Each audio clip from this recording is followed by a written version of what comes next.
Salut à tous, très heureux de vous retrouver dans cette nouvelle vidéo, c'est Monsieur Apple et aujourd'hui nous allons parler des produits Apple qui ont été présentés lors de la conférence annuelle, la keynote la semaine dernière. Vous êtes prêts? C'est parti!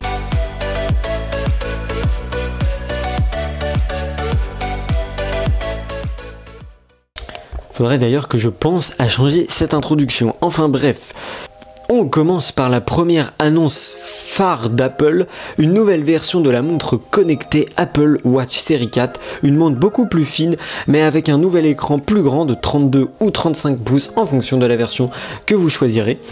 Cet écran qui offre du coup de nouveaux cadrans qui abordent davantage de complications. On profite également de quelques raffinements comme le retour atypique sur la couronne digitale, ce qui permet de sentir quand on passe d'un épisode à l'autre dans l'appli podcast par exemple. Le haut-parleur a également été amélioré et est devenu beaucoup plus performant. À l'intérieur de cette nouvelle Apple Watch, on retrouve une puce S4 qui permet de multiplier par 2 les performances de la Watch, au dire d'Apple. Ce qui n'est pas rien étant donné les performances assez déplorables des précédents modèles qui sont assez lents quand ils durent dans le temps. Et l'excellente idée de cette Apple Watch proposée par Apple, c'est qu'elle embarque un accéléromètre et un gyroscope de nouvelle génération, ce qui permet à la montre de détecter les personnes qui tombent. Et si elle détecte une chute, la montre lancera automatiquement une alerte pour prévenir les secours ou les proches. Donc je pense qu'Apple souhaite aussi, grâce à cette fonctionnalité, cibler d'autres types de personnes, que ce soit les personnes âgées ou les personnes handicapées par exemple, car c'est vraiment un système qui leur est vraiment dédié. La montre donc Apple Watch Série 4 gagne ainsi de nouvelles fonctionnalités au niveau de la santé. Elle peut d'abord vous indiquer si votre cœur bat trop lentement ou de façon irrégulière.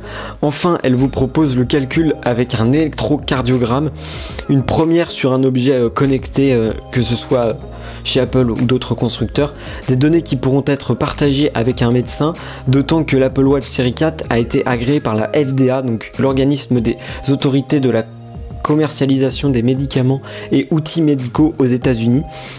De quoi en faire un vrai outil de santé pour les personnes malades, handicapées ou personnes âgées, comme je l'ai dit précédemment.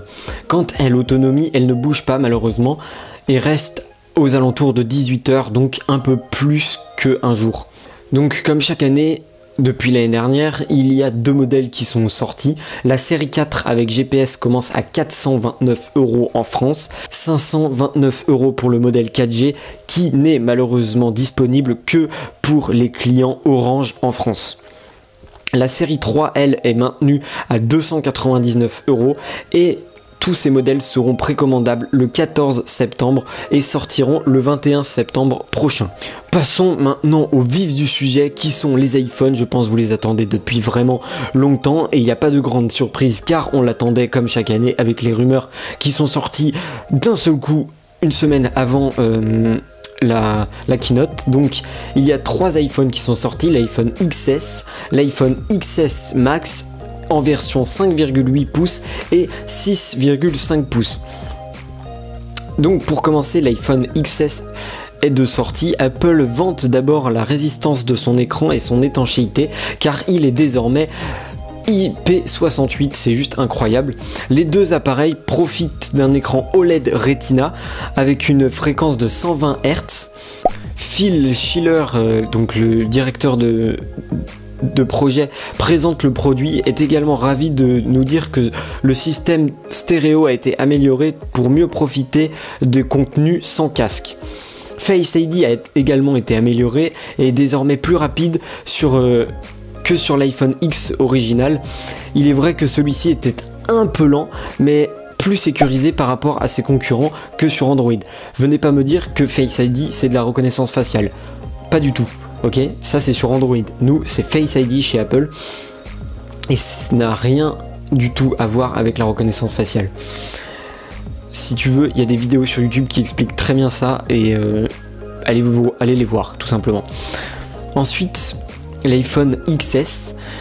tourne grâce à une nouvelle puce A12 Bionic qui est gravée en 7 mm, qui est une première sur un smartphone, avec un CPU quad-core de 6 cœurs pour le GPU. C'est selon Schiller la puce pour smartphone la plus puissante du marché jamais créée, une puce qui permet selon Apple d'accélérer le lancement des applications de 35% et de multiplier les performances Core ML par 9 tout en consommant bien moins d'énergie. Il faudra bien sûr tester tout ça en temps réel et en heure.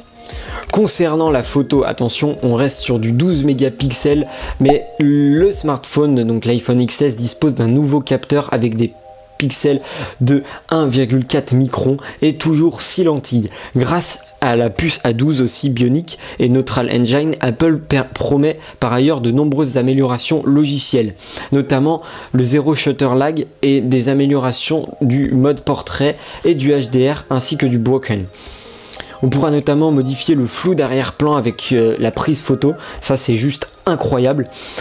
Nous verrons lors des tests si Apple a fait des progrès qu'il avance lors de cette conférence, lui qui accuse un certain retard par rapport à la concurrence Android désormais.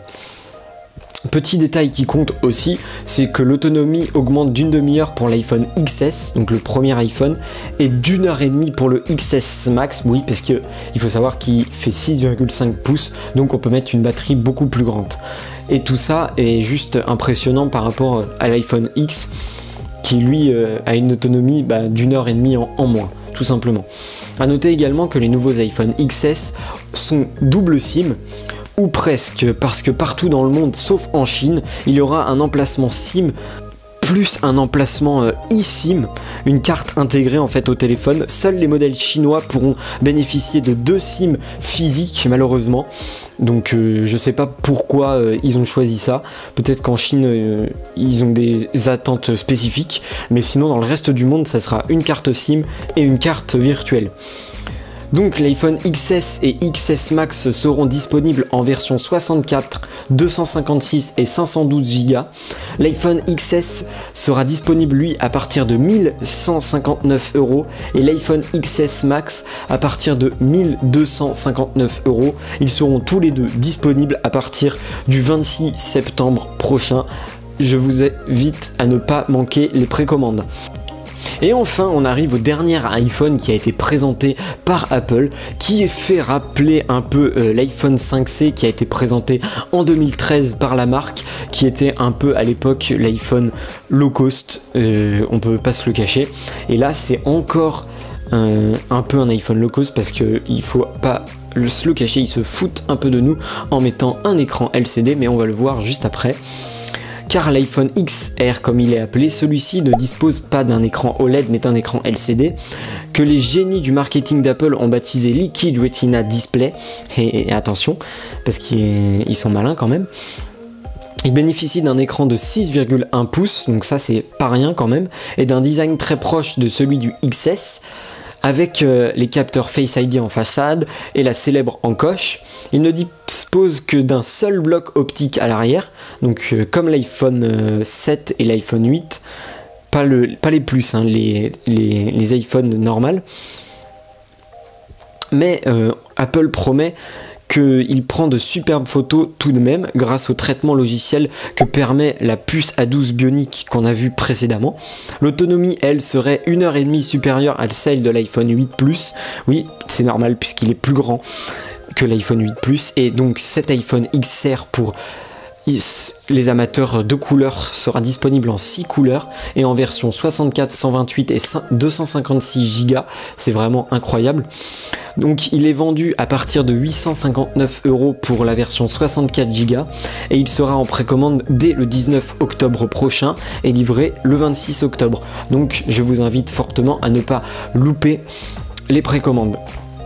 Et là, il vient de me rappeler quelque chose que j'ai oublié de vous annoncer, c'est que sur l'iPhone XS et l'iPhone XS Max, il y a de la Dolby Vision sur ces iPhones et ça c'est juste incroyable pour les connaisseurs, la Dolby Vision. La Dolby Vision en fait ça permet une meilleure immersion dans l'image et ça vient en complémentarité avec le OLED. Je vous laisse vous renseigner sur internet, il y a des gens qui l'expliqueront mieux que moi pour la Dolby Vision. Je sais juste que c'est juste incroyable la Dolby Vision, c'est quelque chose qui est testé actuellement dans le cinéma en France et ça n'a jamais été proposé sur des smartphones. Voilà, cette vidéo est maintenant terminée, j'espère qu'elle vous aura plu. J'ai essayé d'appliquer beaucoup de conseils qu'on m'a donnés dans les vidéos précédentes. J'espère que ça vous aura plu, n'hésitez pas à mettre un gros pouce bleu à cette vidéo, ça me ferait extrêmement plaisir. À venir débattre dans les commentaires, je serai là pour vous répondre. Mais maintenant il n'y a plus qu'à attendre les tests des personnes compétentes qui permettront d'en dire un peu plus sur ces nouveaux iPhones. En attendant, moi je vous dis à la prochaine pour d'autres vidéos, pour d'autres lives. N'hésitez pas à me suivre dans les réseaux sociaux aussi qui sont dans la description. Je fais très actif en ce moment. D'ici là, portez-vous bien, prenez soin de vous, jouez bien et ciao ciao tout le monde. Oui.